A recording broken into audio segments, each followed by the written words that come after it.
Hello, everybody, and welcome to another edition of Magic Minds, proudly sponsored by our Patreon supporters and CoolStuffInc.com, where you can find cool stuff in stock every day, and our co-sponsor CardHoarder.com, offering the best inventory prices and delivery of cards for Magic Online. I am Evan Irwin, and we get started each week by saying hello to my two co-hosts, Erin Campbell.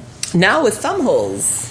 Now with thumb holes. Right. Full story in the pre-show, Reuben Bressler. Now with my face and like a haircut that a person has. Yes. I'm no longer slovenly. Yeah.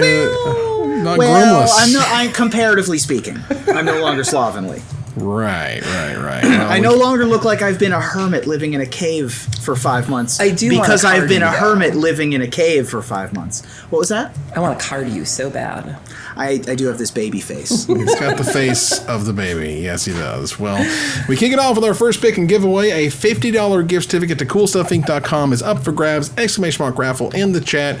Subscribe first to get 2 chances to win. And if you're listening to our podcast, first of all, thank you so much. And second of all, we don't bother with the details of that later, so that's why you never hear it. Thank you so much, but you don't get any of that. You don't get to hear who wins. It's not that great, is it? Is that really what people need from the podcast, is to hear the winner? Probably not. Okay. Well, let me tell you, our first pick this week is Zendikar Rising. Zendikar Rising is in full freaking swing. If not fully spoiled, will be like fully spoiled soon. Tomorrow, I think. Yeah, there's just a ton of cards coming out left, right, and center. We've picked 3 of the cards we wanted to talk about, sort of as we usually do whenever there's a new set release, which is fun. And this whole set has been kind of a bit overwhelming for me. Like, you know, they said there was going to be a double face card in each pack, which means there's going to be a lot of them, right? Yeah. Whew, it is blowing me away what is on the other side of a land these days. Like, how can I properly It could even explain? be another land. Right. How can I properly explain how important or how awesome it is that your mana base are also these spells? Yeah. It's just ridiculous. But speaking of spells, I want to get started there. This thing came out of Brian Kibler's Twitter, and what in God's name are they doing in Renton? What is happening right now? Take a look at Leyline Tyrant. 2 red, 2 generic mana for a 4/4 mythic dragon with flying. You don't lose unspent red mana as steps and phases end. When Leyline Tyrant dies, you may pay any amount of red mana, and when you do, it deals that much damage to any target. It's like a red Omnath. Yes, it's the red Omnath that just builds and builds until you die. I mean, you can brazen borrow it. That's cool. I mean, this card's insane. It's a 4/4 flyer for 4. Which you'll take. At the floor. Well, yeah, which you'll just take. Just That's the the bottom. floor. Yeah. And then from then on, if you untap with it, then you can just like dome somebody for 5 when it dies, or like you don't need to play another spell after this if you untap. Right. You just play this, and then you're fine. Right, at the end of your turn, tap on my mana. Okay, go. I don't know, smack you, and then tap on mana or whatever at the end of your turn. Like, you just keep doing that, and ideally have some way to sacrifice that instant speed with a village rights or something, and just dome them out of nowhere. Like, this card is so crazy. This card was supposed to exist in a format with Fires of Invention. What is happening in our lives right now? My goodness. Seriously. That's a good one. I like that. Oh, yeah, I bet we would. Ugh, God. So this card is crazy, super exciting. Maybe it's probably as good as I think it is. This card's bananas. This card, 2 colorless red for a 4/4 flyer tends to be good enough for constructed in some manner and capacity. It's usually not in the best deck, but we've seen that card be in a lot of decks. We've seen Sphinx of Foresight, we've seen Thunderbreak Regent, we've seen that card just with those stats be good enough. Yeah. And unless Lava Coil or Flame Spill becomes the de facto removal spell in red, I think we're going to be fine. Goodness gracious, this card is bananas, and I can't believe how efficient it is. It blows my mind. Move on here to my second card I want to talk about. It is 2-sided, double-faced. Side number 1, as I understand, is the one with just the 1 triangle. So the front side of this is Turntimber Symbiosis. Right. It is a 3 green, 4 generic mana mythic sorcery. So for 7 mana, you look at the top 7 cards of your library. You may put a creature card from among them onto the battlefield. If that card has converted mana cost 3 or less, it enters with 3 additional +1/+1 counters on it. Put the rest on the bottom of your library in a random order. But if you didn't want that, or let's just say it's just turn 1 or whatever, it's also Turntimber Serpentine Wood, which is a mythic land. And as it enters the battlefield, you may pay 3 life, and if you don't, it enters the battlefield tapped. Otherwise, it taps for a green. Would I take a pseudo shock land, it's a little more than a shock land, to make sure I have a 7 mana awesome spell on the end of it?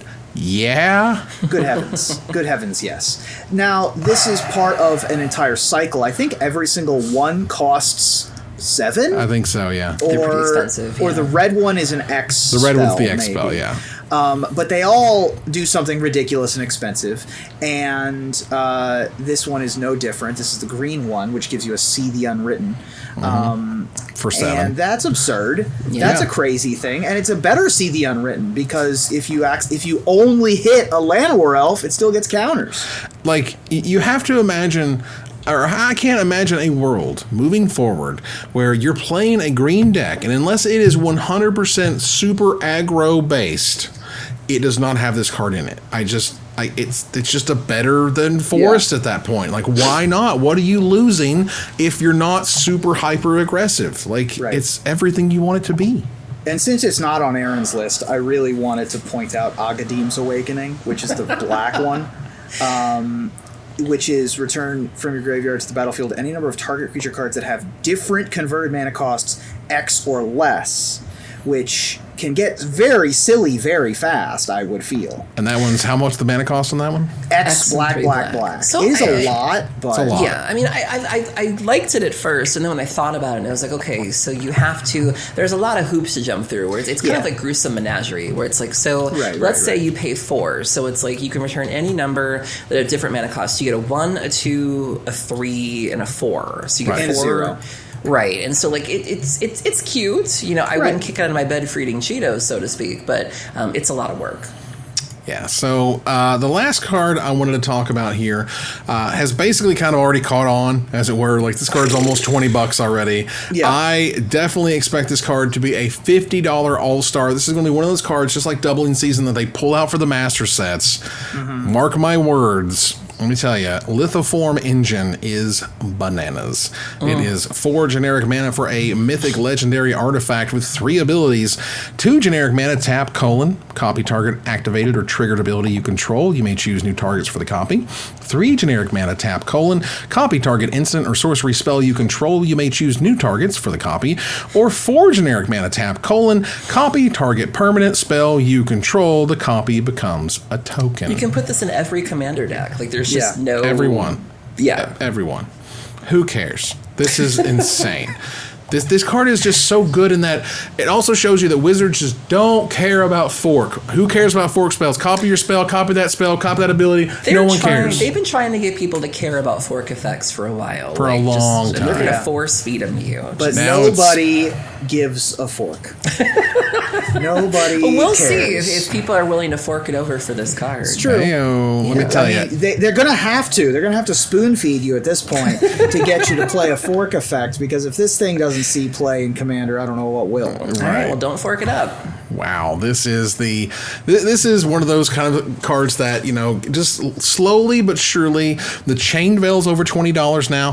This thing is already starting at 18 to 20 plus. It's only going to go up from there, and it will be lauded for years and years to come. I am absolutely positive, and I love that card. Now, it's weird because this is called Lithiform Engine, and then the card you talked about previously was named like Tanglewood Serpentine Wood, which sounds like a legendary name and isn't, and this is legendary and doesn't sound like it. Yeah, it could be the Lithoform Engine, right? Right. Remember they did that thing with Questing Beast? It should have been the Questing Beast? Yeah. They screwed that up. Yeah, it could have been the Lithoform Engine, which would have been nice. That said, Reuben, tell us about your first pick. Okay. I am desperately and madly in love with this card. Oh my God. Today. You and all of social media. It's true. It's adorable. I am a sucker for cute, adorable things, especially cute, adorable, ginormous things. Especially Leviathan things, in fact. Leviathan things, in fact. This is a great callback to Karkinos, the crab that tried to help the Hydra in its battle with Heracles, and then later became the constellation of Cancer. Also, just a bunch of weird numbers on a card. This card's great. It's Charix, or Charix, or whatever, the Raging Isle. Oh my god. 2 colorless blue, gets you a legendary creature, Leviathan Crab. It is a rare, and it's also a 0/17. God. Why? Yeah, exactly. Why?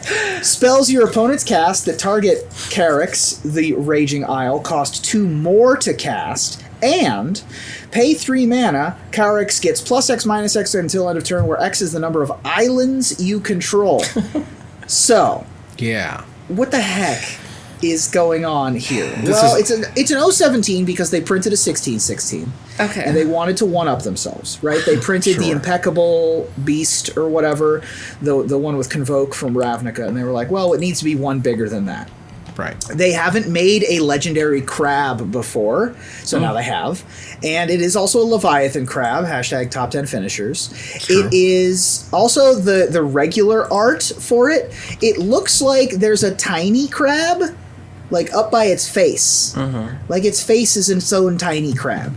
I just love this so much. I don't know. And even the flavor text, Zendikar's seas are deeper than anyone can fathom. Oh my gosh, they put a pun in the flavor text? Yeah. I don't think I could love a card anymore. People are already starting to brew with this card, using cards like Tetsuko Umezawa, Writ of Passage, Minamo Sightbender. There are a lot of cards out there that say target creature power X or less, and it has 0 power. And so there's all sorts of busted things you can do with this. You can put this in like an Arcades deck with that big old butt. That's 17 damage. Like, that's a lot. Right. Get your high alerts. Solid footing in standard, like right. You know Solid footing in standard. Make it an 18/18. Absolutely. I mean, high alert untaps it. Like, there's lots of things we can do. Yeah. There's lots of awesome, cool things. This is also going to be the promo for the bundles, the Zendikar Rising bundle. So you get your one guaranteed if you buy one of those, which is awesome with custom artwork, which is great. A crab in every pot is what I have to say about that. That's what I'm talking about. This is just sort of one of those things that feels like it was just super creative from the get-go, and they really leaned into it, and it's silly, and it's got almost like a silly ability, but it makes it all the better because it's kind of over the top and ridiculous. Right. It's not good. I don't think this is going to be competitive play, but I love it. There will be a Charix day like there was a Yargle day, you know? Yeah. This is a Fubulthip. Although there are a lot of them in this set. There's a lot of adorable things in this set. I'm okay with that. I'm totally okay with that. What's your number 2? Well, depending on if you saw that I changed my number 2 or not, it could be this card. What do you think? Well, Tangled Florahedron is what I have, and that's what I have. That's the one. Cool. On the screen. Tangled Florahedron is also adorable. Tangled Florahedron is a colorless and a green for a 1/1 elemental that taps for a green mana. I mean, that's good, right? That's fine with like Omnath. You know, we got some elementals that are cycling out, but also it's a land on the back. Tangled Veil enters the battlefield tapped and taps for a green. So I would play 10 of these in my limited deck easily every time. Like, this card's absurd, right? Yeah. My friend Adam Bernello just did a cosplay of this. I just posted a link in the Twitch chat here. Just threw this together on very quickly, in fact. And so he posted these pictures. He tagged a bunch of content creators, and it's just brilliant and adorable, and just speaks to the magic of cosplayers being able to throw something like this together so quickly and really capturing the spirit of this card. And Michelle Rapp, who is Kiln Fiend Potter, also made a coffee mug, I think, or a flower pot. No, it was flower pots out of that makes sense, seeing as it's a flower pot. But yeah, this thing's adorable as well. If they don't make plushy Tangled Florahedrons, I don't know what their deal is, because this thing is adorable. It's great. It kind of looks like that one scene from Annihilation, if you've all seen Annihilation. Oh, wow. That's a deep pull. But yeah, this thing's great. I love this card. I think like this limited environment is going to be absolutely fascinating. It's going to be completely unlike any limited environment I think we've ever had. I'm just going to pull double face cards all day. As long as you give them to me, I will just keep drafting them forever because, like, just imagine. Here's how cool Zendikar Rising is. There's going to be a time in which you draw this card, and there will be a legitimate option of should I play this as a creature or play it as a land to get a landfall trigger. Yep. And that makes landfall even better. Somehow they made landfall even better. They turned it into a different kind of choice. Oh my God, I love it. I just can't stand how cool this card is. It's terrific. Tell us about your third pick. Okay. We're finally to the card that I think is actually going to, like... Be very terrifying. Yeah. So, Stoneforge Mystic, Snapcaster Mage, Dark Confidant, Tarmogoyf.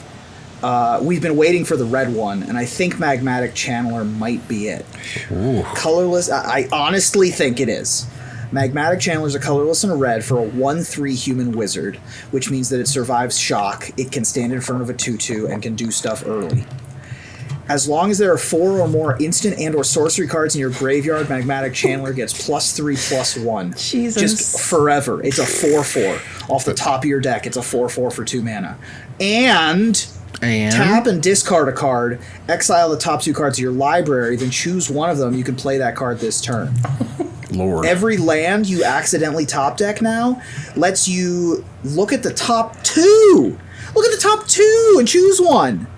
So if the top 3 cards of your deck are lands, you're fine because you draw a land, you discard it, you get rid of the other land, and now you have another spell. This thing just chews through your deck.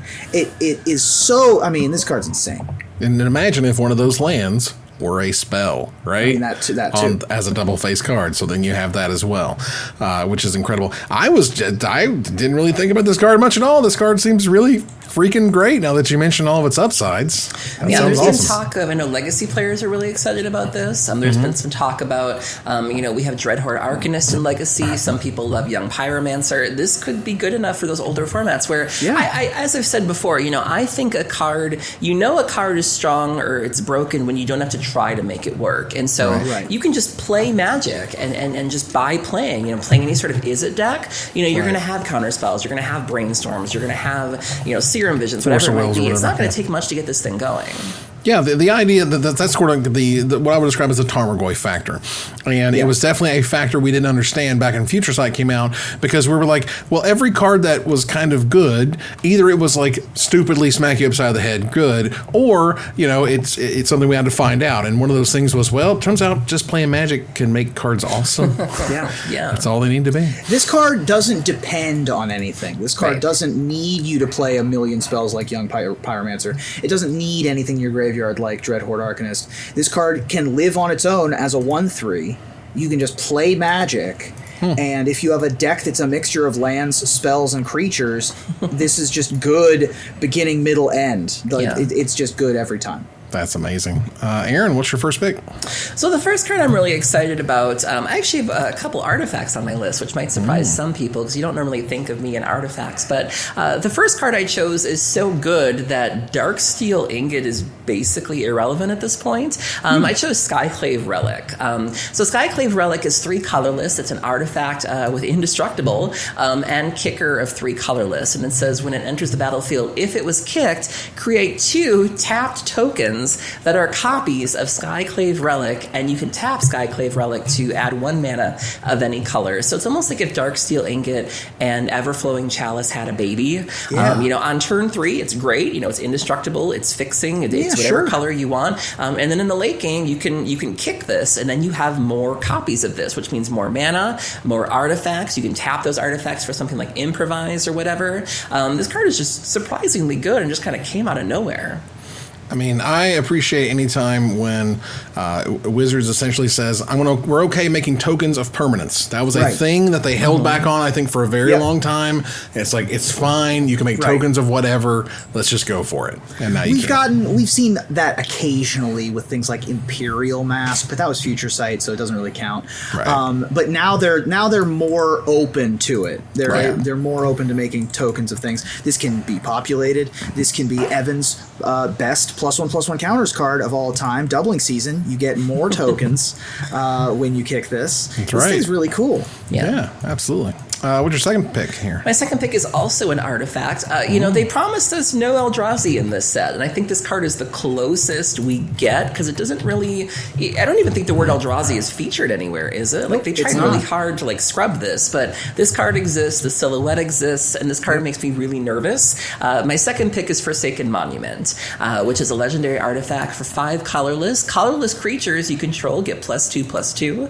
Whenever you tap a permanent for a wingding, you add an additional wingding. That's Basalt Monolith, that's Urza's Tower, that's Mishra's Workshop. Whenever you cast a colorless spell, you gain 2 life. 5 mana is not hard to get in Legacy and or Vintage, and so this is something that is frighteningly easy to cast for those Cloud Posts, those Workshop decks, and everything they do has a benefit. They get extra mana, their creatures get bigger, and they gain life. I think this is worth testing in older formats for sure. Oh, I agree. Silvering taps for 3 in Commander. Sure, why not? All of your someone's talking about playing this with Morph. Your Morph creatures get huge, which is fun. Mishra's Workshop. I mean, we were playing Reality Smashers in our Eldrazi decks already. I don't see why we can't play this card. Like, it's not hard to get to the amount of mana that makes this insane. All of your things get +2. 2 is a huge number. Your brush lands, like if you're still playing that Bant Eldrazi deck in like, I don't know what you're doing, brush but lands. if you're still doing it, then you can tap your Yavi Maya Coast for Eldrazi extra mana. is still a contender in Sure. Modern. Yeah. That's what I'm saying. I want you to go back and take a look at the Sulphurous Springs and the Brush lands, and then go look at the Pathway lands and think about things. Well, Just I mean, ponder about life. One of them taps for 2, and one of them only taps for 1. It's true. With whatever this thing is, Eldrazi Monument 2.0. Yep, this card is kind of silly, and again, one of those cards that just creeps up, I think, later on of like, wait a minute, that card's how much? Yeah. All right, and what's your third card, Aaron? And the number 1 pick for my scariest card right now out of the set.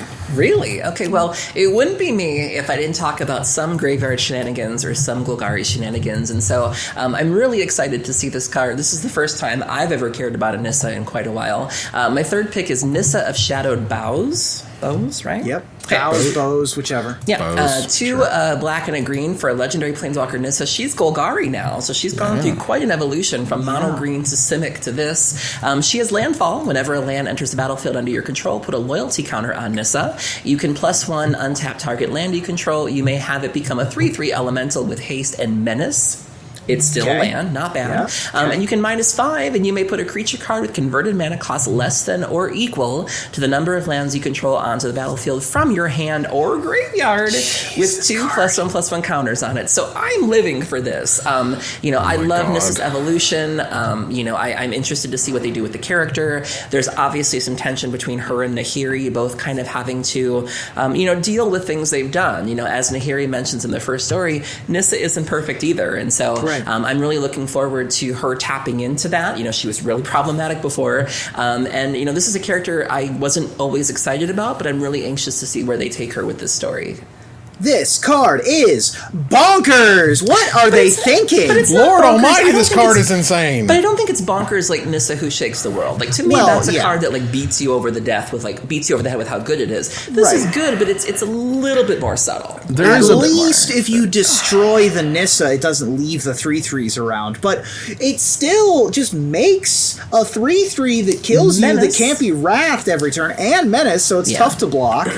And also it can ultimate the turn it comes into play to, show and tell whatever it is that you have in your hand. And if you have a fetch land, it's going to stick around after that ultimate. For me, the reason this card impresses me the most is 2 words, and that is or graveyard.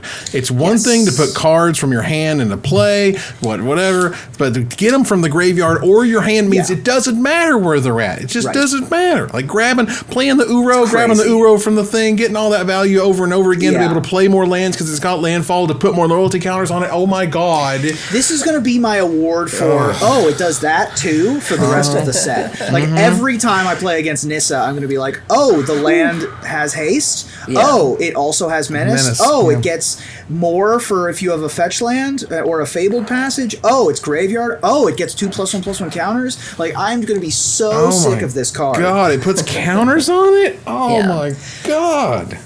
Yeah, this card is incredible. Like, absolutely amazing. It's the scariest Planeswalker I've seen since Oko, rather. Uru, Oko, Okuro. They're all together. What's his nuts? It's fine. Yeah, there you go. Whichever colorless blue-green thing is getting banned next. Is bananas, as it were, which is great. All right, so let's move on here. So, the set is a lot. It's a lot of words. It's a lot of set. I feel like there's a lot happening. Mm-hmm. It's really a complicated set. It's just not a Zendikar set. It's a Zendikar set. The lands have spells on the back. What are we talking about? So let me explain. So do you remember when Morrow did his retrospective on Battle for Zendikar? And he gave this analogy. And he described Battle for Zendikar as going to a theme park like he does with his children. And he was like, well, when I go to a theme park, I go for A, B, and C. And my kids want to go to a theme park for X, Y, and Z. And, I took my kids to the theme park thinking they wanted to see this, but that's not what they wanted to see. And we did that with Battle for Zendikar. Like, we thought you guys wanted to go to the theme park for these reasons, and we see you, and we hear you, and we are going to give you Zendikar. Cut to today, and it's like, here's party, and it's like, what does this have to do with Zendikar? And it's like, well, we gave you kicker, and it's like, well, I can get that from Dominaria, so where's Zendikar? Landfall is Zendikar. Okay, great, that's one thing, but no allies, no quests, no traps, no expeditions, no Eldrazi. What about, it's a fine set, to be clear. It's a fine set, there are exciting cards, it's not a bad set, it's not a Zendikar set. This could be any adventure world, this could be any plane. Come on, the box topper expeditions, the box topper expeditions are dope. The fetch lands being reprinted. They're nice, but they're not, this isn't a Zendikar set, and that's fine, it's okay. But you can go ahead and put up the red zone, because Erin is wrong and I hate her. That's it. Here we go. She's very stupid. This is an atrocious opinion. Okay. I think that so if you were to describe the world of Zendikar without using the keywords from the set, you want it to be an adventure world that feels like you have to climb over these floating mountains to get to treasures and avoid dangers, and by the power of working together with your allies, you can get it done. Where are there allies in this set? I haven't noticed that. There's an entire party worth of allies in this set. They replaced allies, which was a parasitic mechanic that didn't play well with other sets, and replaced it with party, which does play well with other sets, because warrior and wizard are two of the top 5 creature types of all time, and then the other 2 are also in the top 20 or whatever. The fact that traps aren't there, I think, is the biggest argument in your favor. Everything else fits. Everything else feels like an adventure world. Everything else makes sense. It just doesn't feel like Zendikar. Right? Yes, it does. Look, landfall, kicker. Those you can't just say, planes. I guess we can have Dominaria also has kicker, but that doesn't discount it from being an adventure world. Well, landfall exists. Almost every I'm just going to ignore that landfall exists. He said that he understood why people didn't like battle, and that he was going to make it up to you. What about this? What about this is I'm going to give you Zendikar. I mentioned this in the pre-show. Think of the most adventurous movie you can think of, at least immediately. I think is Indiana Jones. Mm-hmm. We wanted the Indiana Jones world. They have literally used Indiana Jones world. What happens in the first 5 minutes of the first movie of Raiders of the Lost Ark? You're chased by a giant boulder. You set off the trap. What the hell? The fact that there's no traps is kind of inexcusable. Come on, think of the blades coming out of the wall and stuff like that. That is the adventure part. Where did that go? I don't understand. There's other adventure stuff. It's fine, but that was a big one to me. That was really important to me. Was that you're spelunking and exploring and trying to look for treasure, and oops, you touched the wrong thing, and bam, everything exploded. Like, that to me was cool. That was awesome. I also think that there were some really good callbacks and really good references to the previous Zendikar, the original Zendikar. Things like Kazandu Necropot, the new Retreat is pretty important there. Wayward Guide Beast, a 2/2 with haste for 1 red mana. Remember where that thing originally came from a little bit with the word guide in it? Lots of landfall, obviously, lots of crazy looking stuff. I mean, and also the Hedrons. We've got lots of Hedron references. We're back to doing that. With the sort of like who came before, that sort of mystery aspect of the adventure.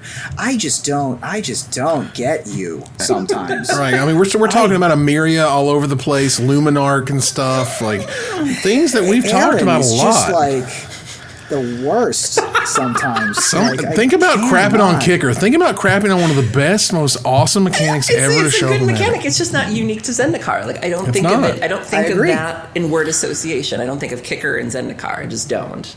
Well, that's fine. Well, then, now we're back to Landfall, which you also discounted. No, I mean, Landfall's fine, but like when you tell me that you've heard the complaints and you've heard the feedback, and when you promise us that we are going to give you Zendikar and that we did not deliver on that the first time, and this is what you give me, I don't feel like he hurt. I don't feel like this is... They put 40 lands. They gave you a better allies. They gave you the 2 best keywords from the set. Do you really think Party's going to see competitive play? Yeah, maybe. I think so. I think that it has a higher likelihood than Allies did. It's true. I think it's also... Allies were not good. Didn't Allies see competitive play?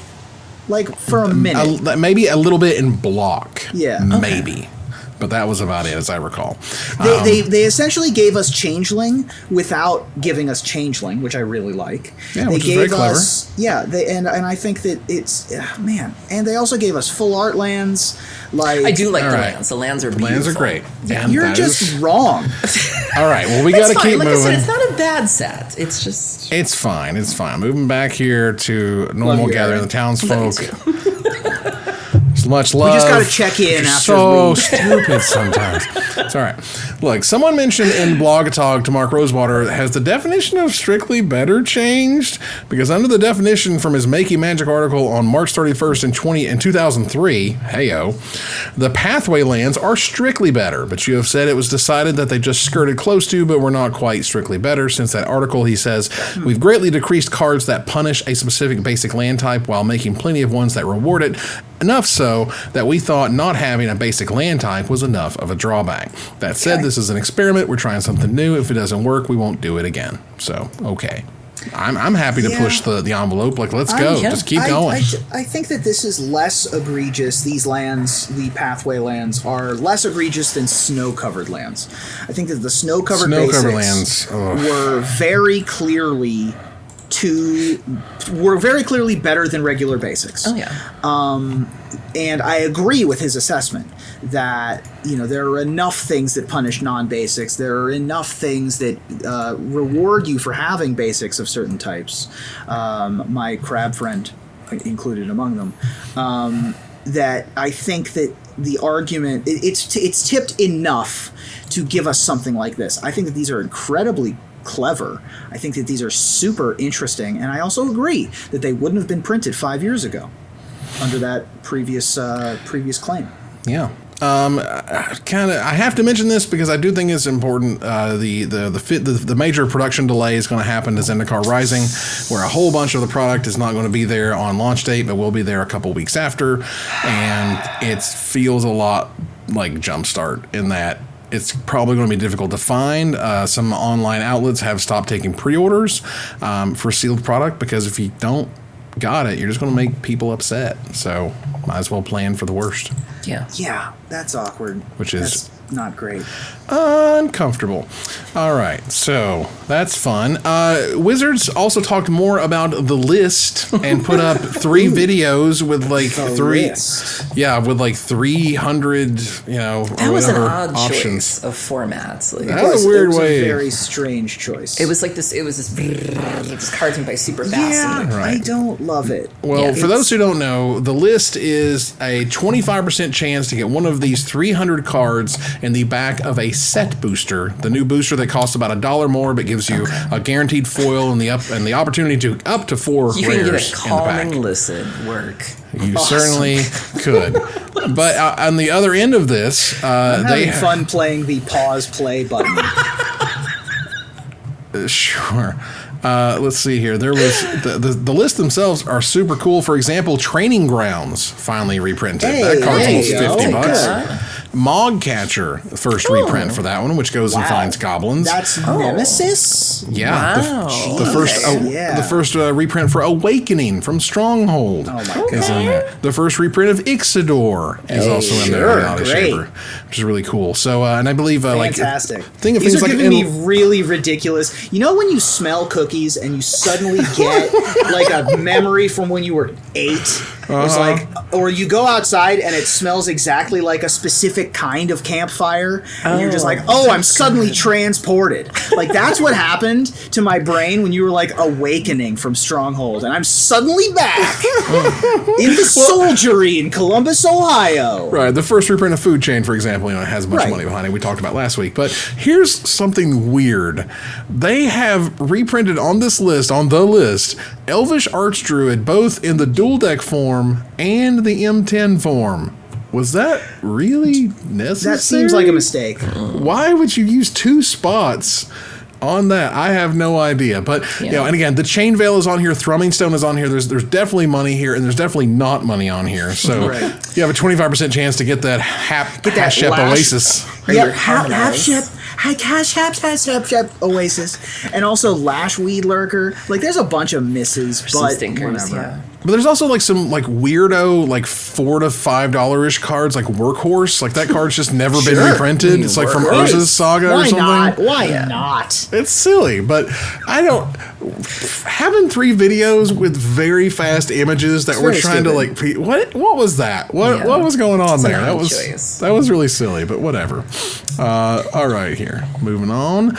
There is going to be a Mythic Invitational. I think this is like a Pro Tour because there's a whole bunch of people in this one. It's not like 12 people or whatever. Yeah. There's almost 200 people, as I understand it, who's in this one.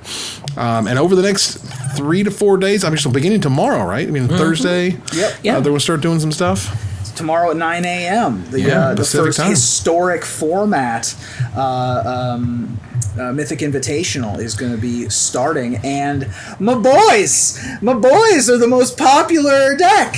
Mono Red Gobos. 20% of the field. 32 people have registered Mono Red Goblins. Rakdos Goblins. 22 people have registered that. 13.8% of the field. Sultai Midrange is the second most popular deck. It's 16.9%. Gen's Sacrifice at 13.8%. I'm personally rooting for Mono Black Gift. God Pharaoh's Gift. 3.8%. I've seen that deck. That deck is cool. Look, I understand how it looks worse, but you can't say that Mono Red Goblins or Rakdos Goblins are not just goblins. The only difference is Thoughtseize. Yeah. It's Thoughtseize. Like, that's it. So, so 33% of the field is goblins, is what I'm saying. 33%. There's no black main deck card, I don't think. But, because there's no munitions goblin. It's the first historic Pro Tour. And I'm totally fine with that. It's not there has to be something that has to be the best. I'm happy that Muxus Goblin Grandee is it. If you're going to have something silly. If you're going to have a card be the best card, might as well make it 7 Bloodbraid Elves stapled together in a trench coat and spin the Wheel of Destiny and see what happens, right? Like, the end of the Pro Tour is going to come down to a top-decked Muxus, and if they whiff, they're going to lose. Like, that's great drama. That's why I like Muxus. So, I mean, I also like Muxus because you can just deal 150 damage out of nowhere. Or not. Have you ever seen the lore? It's like the most goblins thing. Have you ever seen the lore of Muxus? So if I remember correctly, somebody had tweeted this, and I think it came from the official account, that Muxus is not just one person, that Muxus is actually a set of sextuplets, and that they all take turns being Muxus. And so that's why you kind of see all the goblins, or maybe it's quintuplets. But it's 5 goblins who all take turns being Muxus. Yeah. That is the greatest thing I've ever heard. So cool, and that made me love the card even more. And I was like, that is some great flavor right there. That is, it's literally 5 goblins in a trench coat. Yeah, that's amazing. Oh my God! Well, that is, and yeah, that's super cool. If something's going to be the best, let it be the silly goblin, guy, dude. That's great. But also, why did we ban Burning Tyrannosaur? I don't get it. What happened? It's okay.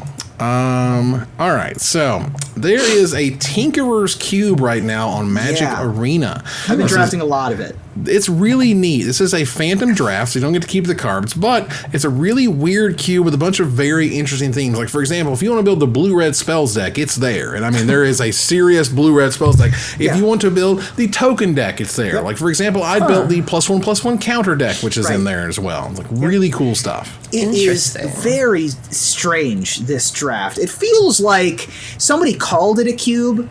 This is like if you had a cube of stuff that you just kind of owned and liked and didn't want to work to, like, pick a theme. There's some aristocrat cards in here. Okay, there's aristocrat cards. Yeah, I've drafted aristocrats in white, black, and red, black before. There's also just like pick every non-basic land and weird like uncommon planeswalkers deck. There's man, it's a very weird experience. I haven't seen anything negative about it. No, there's like an auras deck. Like, it's very strange. It's very random. Like, a lot of the cards you would expect to be in this kind of deck just aren't in this in the cube. Like, oh, blue-red spells? So there are Seasoned Pyromancer, right? No. There's no season. There's like a bunch of random, like, oh, there's a black-white life gain deck that needs you to gain 3 life, so then Revitalize is in the cube, right? No, there's no Revitalize in the cube. There ain't no Revitalize on Magic Arena. Oh, there's a field. Are you kidding? Revitalize is in M21 and M20. What are you talking about? Oh, I'm thinking of a different spell. You're thinking of different. There's also Field of the Dead ramp. And Migration Path is in the cube, so why don't we have Hour of Promise, which we just uploaded into the client? No, there's no Hour of Promise. So what is this cube doing exactly is my question. It's very weird. It's very odd, but this is very reminiscent to, you know, the styled cubes and the sometimes there's the creature type cubes. I've seen all sorts of, you know, different opportunities for people to create formats and have wacky things happening to them. And clearly there are combinations of colors in red, black, and white, black, for example, that give you the Aristocrats deck, and that's really sweet. You run Mardu. Yeah, it's really sweet. I've had Bastion of Remembrance, Blood Artist, and Falcon Wrath Noble all in the same deck together. That is a lovely feeling to have. It's pretty easy to kind of force what you want to happen because, you know, you're just taking away those pieces over and over. And by the third pack, you generally get everything you're looking for your deck. Because nobody else, if you're in the white-black life gain deck, no one else is taking your Regal Bloodlord from you. Like, you're good to take your, like, weird, random green-blue proliferate card. You know? So it's... If you go strongly into one thing, typically you're pretty good. Yeah, I would highly recommend it. It is a fun time. So there was another episode of Good Morning Magic from Gavin Verhey that aired that talked about a lot about Magic Online. For example, mystery boosters coming to Magic Online in some form or fashion. That's pretty cool. PAX Online is coming soon, and they're having a bunch of events. A week of events. God-icons are coming back. So if you enjoyed, you know, if you want to play on Magic Online and you don't necessarily have the cards, you're going to have the ability to get an account that will have all the cards that you need for the week. And so that's really cool. Yeah, like the whole thing they ran back at the first time for Gen Con. They're doing it here and then some. There's even, I think, paper events. I can imagine they can use Spell Table for that. But, you know, check that out on, I think it's pastimeevents.com. But they also mentioned, for example, Supreme Draft for Cube. Now, Supreme Draft is where you open a pack, take 2 cards out of it, and throw the rest away. So imagine doing that to 18 Cube packs and how sick your deck is going to be at the end of that. Oh, my God. I am pumped. That sounds amazing.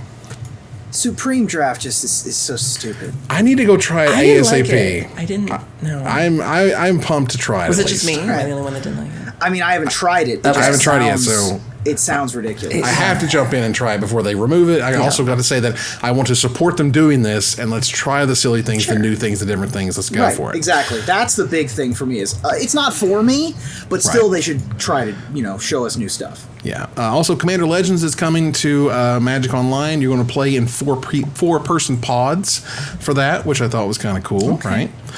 Which is neat. And also, I think they said something about the prizes would be flattened in some form or fashion, so it wouldn't be super crazy competitive and more fun-based and whatnot, whatever that means. Okay. Which is good. And of course, Townsfolk Remastered is coming, as you well know. And they just kind of like mentioned, they're like, we're putting more cards next year than we ever have ever. And it's like, yeah, we know.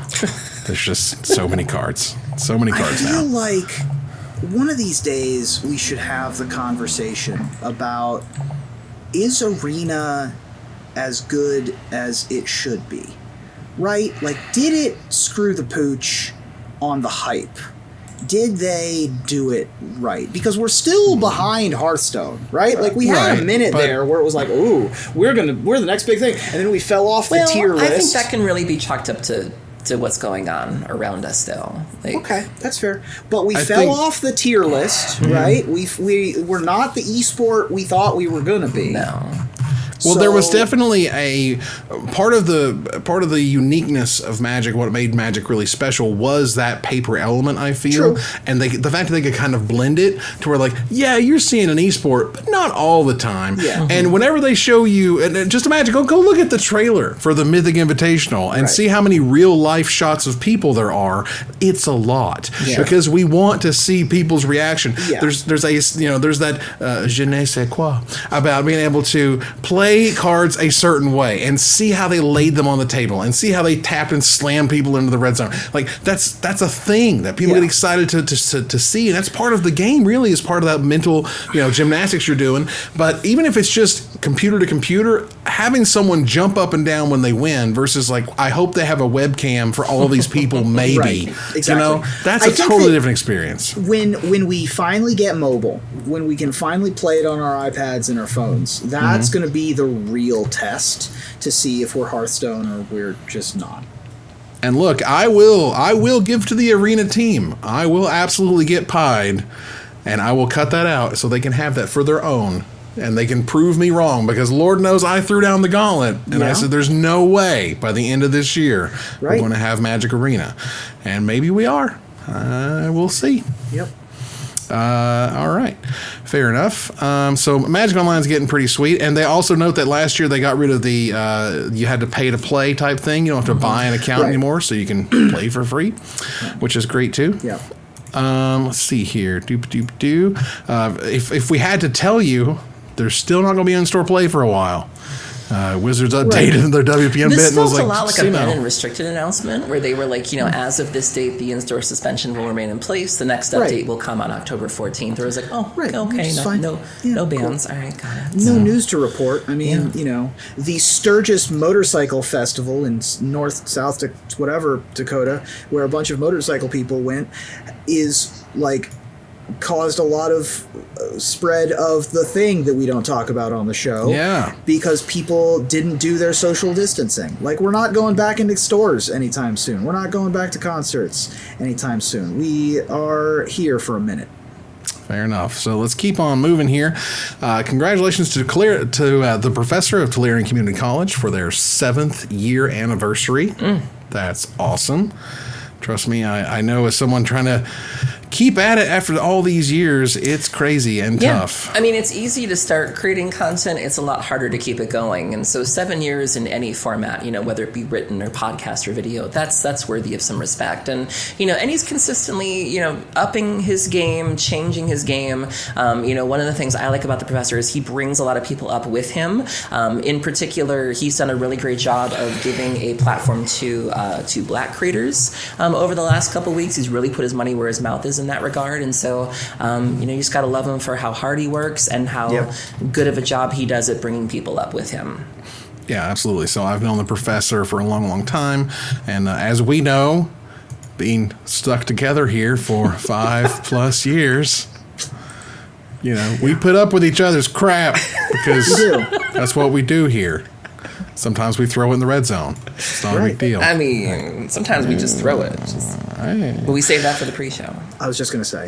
Nice. Well, look, I'm just going to note that... Stop it. I want to note that if you are not following MTG Remy on Twitter. Oh, yeah. Fix oh, my it. God. If And you're on not YouTube, following, so right, if you're not subscribed on YouTube with the little bell so you can get a notification. One of the most unique, funny creators I've seen in I don't know how long. Every video of his is something I can't wait to see, and it's just so original. I just love it. He's also a very old school player. I remember talking with Remy back when I worked at SCG. He was making videos back then.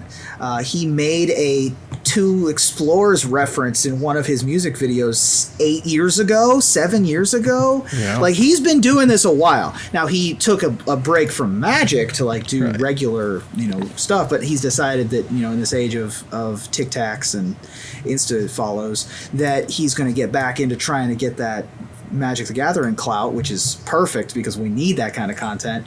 And man, just everything he puts out is gold. Yeah, absolutely terrific. So go check that out if you haven't already. Go subscribe, do all the good things. Remy's great. Let's move on here to Desperate Ravens. The reserve list is a lie, says Tolarian Community College. The reserve list is a joke. He mentions in many different ways and forms the fact that the reserved list, and this is reserved with a D, by the way. He actually checked with Mark Rosewater. Reserved list is the idea that we have those X 100 cards that they're never going to reprint in any form or fashion, try to get around with it with premium cards. That didn't work. There's plenty of digital versions, as we know.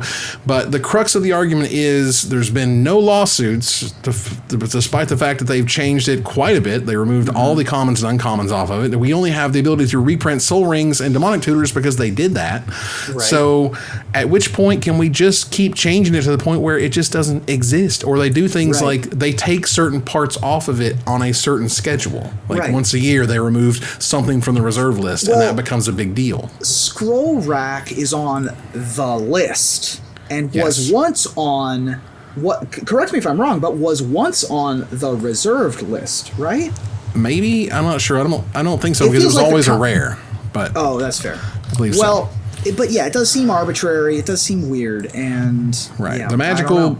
Here we come out with the promissory estoppel, and then everybody's a lawyer, and everyone knows the law, and I don't know everything about it, and I know that Wizard is scared to death of it, and somebody at Wizards Legal said this is going to cost us a bunch of money and problems, and so they said we're going to leave the money and problems alone. Kind of flirting with it a little bit, How we thought there was a time where Wizards never even acknowledged the secondary market. They still don't in a lot of ways, but yet you have them essentially printing singles on a regular basis, and so a lot of things that we never thought would be true or that we never thought Wizards would admit, they've been entertaining the idea of, even if not overtly, very subtly. And so I do think there is room for this. And if you're looking for the code that Wizards uses, it's called exciting. They're like, the Masters products are full of exciting reprints. They're super exciting. That's code for expensive. It's a really cute way of saying it. There's also, I think that there is a close to approaching 100% chance that they make one of these secret layers with something bananas, like cards from the reserved list, super old cards. Like they make $1,000 secret layer that's the Moxen or something ridiculous like that. You know what I mean? It would sell. I would buy that. Sure, it's cheap. It's cheap for Moxen, right? Yeah, it's cheaper Moxen than you're going to find anywhere else. Yeah. I mean, you would sell them all day. At what point does Hasbro say to Wizards of the Coast, what is this reserved list? We're leaving money on the table. Print these secret layers. because we want more money, and this is how we get more money. You're seeing them kind of flirt with that with the old borders. You know, people have been asking for old borders for a while. There is a demographic out there that has no interest in the new cards simply because of the frames. There is that, you know, that legacy player, that vintage player. They want those old frames, and that is literally the only thing stopping them from giving Wizards money, from buying singles. And if that's all you got to do, you're going to cover all your bases and get as much money as you can. Right. I just don't see a world where Hasbro has turned the handle up on give us as much money as possible. Well, you're also going to exhaust these other folks, you know, like how much longer can you keep these standard folks sated or these modern folks sated? Eventually, you're going to tucker these people out, and it's like, okay, who's left? Well, that actually dovetails pretty quickly, or pretty nicely rather, into our next point here about how the introduction of booster fun, quote unquote, and alternative booster pack variants like collector boosters made regular draft packs lose virtually all of their luster, scarcity, and value. If you consider Ikoria, a standard legal set that was only released a few months ago, the most expensive non-foil mythic rare you can pull from a draft booster is Fiend Artisan, worth $9. Sure. That's insane. A year ago, a non-foil Teferi Hero of Dominaria was $45. Yeah. Remember that Dominaria didn't have collector boosters or the booster fun stuff. And think about a year ago, a non-foil Hydroid Krasis was $28, and its foil counterpart was about $40. Yeah. Now consider a foil mythic Baneslayer Angel from Core 2021 isn't worth $3. And it's not like it's some chaff piece of garbage. A foil Massacre Worm from a draft booster is only worth $4. So Wizards has taken the sort of the high swing in a draft booster and basically put it into your collector booster, and at the same time have kind of destroyed the value of foils. Not only have they started putting more foils into draft booster boxes, now set boosters are going to have a foil in every pack, and collector boosters are just full of them. And so you start to see things where back in the day, foils were just double the price of the card. That's just how it worked. You got a $40 rare, you have an $80 foil. Well, no. Nowadays, you got a $15 rare and like a $20 foil because they're just not that rare anymore. And is that a good thing that sort of your $4 boosters don't have these swings anymore? Yeah. Like, are they serving the right markets? Seems to be. Like, stuff seems to still be selling. You know, Ikoria was great. Only the Theros collector booster boxes like were a thud, but everything else has been fantastic. Right. So in many ways, you can also see this as a good thing, right? Because this is where we get into the whole, magic cards are for everybody, and more people should have magic cards. Well, there's a hell of a lot more magic cards being open, and a lot more of the special versions that are a lot more accessible now. And when I started, the packs were cheap. You could go down to the store with your allowance and you could get packs, and then the value grew over time. And that's what they're trying to do again, essentially, which I like. I think it's a great... this is expertly, kind of almost perfectly done. I think Wizards in my opinion, I think it's great. Right. I mean, it's interesting how they kind of devalue one product for another product, which is okay, but ultimately it's just interesting sort of how they've done that over time. With the VIP edition, we have a $100 booster pack, which was another kind of sticker shock moment that we've kind of came to and passed. So that's interesting. All right, let's move on here. Unless you guys have any further things you want to chit-chatter about, I think we want to turn the corner here. I was just going to say I really enjoyed Daquan Watson's video. He made a video about how to interact with content creators and also how to manage your own social media, which I thought was really good. There's been some very polarizing topics in the community lately, and this is really good advice for anybody, whether you are a creator or whether you are somebody who enjoys creators. There's, it's really important to keep your head out of the game, head in the game, I should say. And this video is full of tips on how to do that. So definitely give it a watch.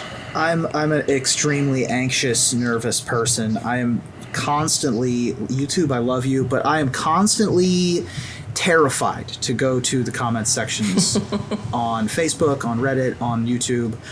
It's just something that you live with as a content creator. Like, I hope the comments aren't trash this week. Usually they aren't, and that's a great relief. But that's terrific. But that feeling never goes away. Yeah.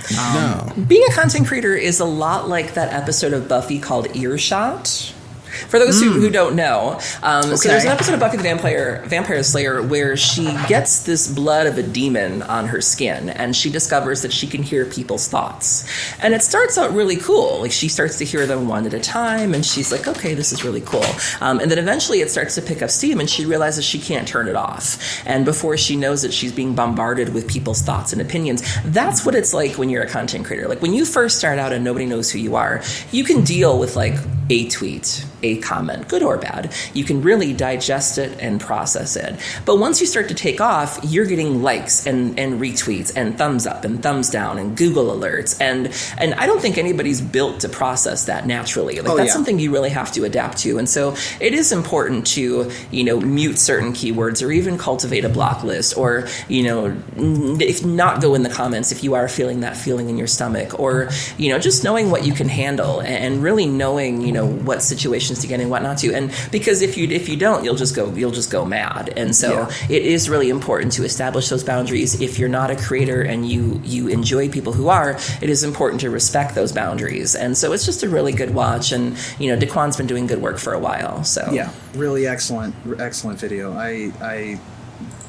I watched that and was like, yeah, he's in my brain. He knows exactly. There's a reason why my block list is 32,000 strong, and I just disappear randomly for weeks. Well, allow me to give you an example from today, in fact. I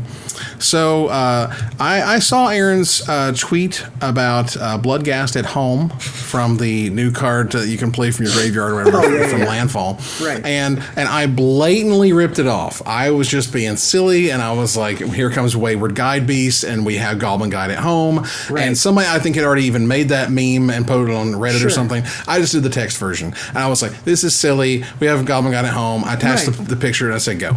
And then here comes somebody who's just like, that's not okay. That's the worst thing ever. And then somebody else was like, oh, that's funny. That's super funny. And they were like, no, it's not. And it's like, you don't have to be that person. Yeah, exactly. You can just let them like it. Just keep scrolling. Like, you do not have to. There are so many things that my brain spiders hate me enough without there you are so many things me. that I just don't care about or I don't have it or I just don't like. And it's just so easy. Like, just keep the finger moving. Like, you don't have to. You really don't have to do that. You don't have to. Yeah. Brene Brown, I don't know if you know who she is. She's sort of like a self-help person.